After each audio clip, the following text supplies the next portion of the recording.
একটা সমস্যা আছে বড়, সেটা হলো জলাবদ্ধতা। আমি গ্যারান্টি দিই 1 মান্থ উইথ পাওয়ার ঢাকা শহরে যদি পানি জমে ঢাকা শহরে বেরিয়ে চলে যাবো, থাকবো না ঢাকা শহরে। আমার এলাকার লোক আমার কাছে কোনো কিছু চাইতে হয়নি, অনেক কিছু চাওয়ার আগে তারা পাইছে। হসপিটাল পাইছে, কবরস্থান পাইছে।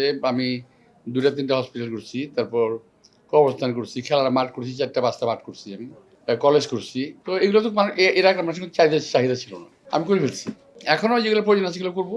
এলাকার আমার চাইতে হবে কেন ভাই? আমার নির্বাচনী এলাকা বলতে যা বুঝায়, আমি তো ঢাকা শহরে মেয়র ছিলাম। তো তা আমি আমার এলাকা ছাড়াও ঢাকা শহর নিয়ে ভাববো, এটা আমাকে ভাবতে হবে। বিকজ আমাকে এখন শুধুমাত্র আমার সীমানার মধ্যে মানে বন্দিবদ্ধ রাখলে হবে না। তো আমাদের এখন পর্যন্ত ওল্ড টাউনে একটা নাই, যেমন ঢাকার হৃৎপিণ্ড বলা হয় রমনা পার্ক, ওল্ড টাউনে কিন্তু নাই।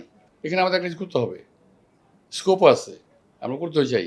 বাট ওইটা আমার নির্বাচনের কমিটমেন্ট না, বাট আমি এটা ফিল করি আর কি। আর আমার এলাকায় যে সমস্যাগুলো আছে এগুলো আইডেন্টিফাই করতে হবে। এখন এমন কোনো সমস্যা আমার চোখে পড়ে নাই। আর Motijheel commercial area means Dhaka 8 হলো বাংলাদেশের রাজধানী হলো ঢাকা, ঢাকার রাজধানী ঢাকা 8 মিনস মতিঝিল। তো এটা সমস্যাগ্রস্ত ঠিক না, যেগুলো ধরো মানে রেগুলার সমস্যা হয় এগুলো সমাধান করতে হবে। কিন্তু স্টিল এখানে খুব একটা সমস্যা নাই। একটা সমস্যা আছে বড়, সেটা হলো জলাবদ্ধতা। এটা হলো আমাদের একটা সমস্যা। আরেকটা হলো মশা হলো সিটি কর্পোরেশনের কাজ, জলাবদ্ধতা ওয়াসার কাজ। তো আমাদেরকে ওয়াসা এবং সিটি কর্পোরেশনকে অ্যাক্টিভেট করতে হবে মশা দমনের জন্য এবং পানিটা নিষ্কাশনের জন্য। আর সবচেয়ে মুসিবত কি জানো, যারা পানি নিষ্কাশনের দায়িত্বে আছে তারা জানেই না এখানে পানি কোন দিক দিয়ে কোথায় যায়।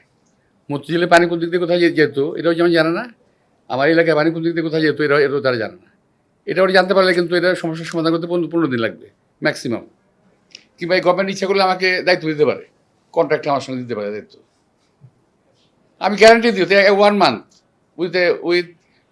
উইথ পাওয়ার আমাকে এটা করা ক্ষমা দিতে হবে। 1 মাস লাগবে। ঢাকা শহরে যদি পানি জমে ঢাকা শহরে বেরিয়ে চলে যাবো, থাকবো না ঢাকা শহরে।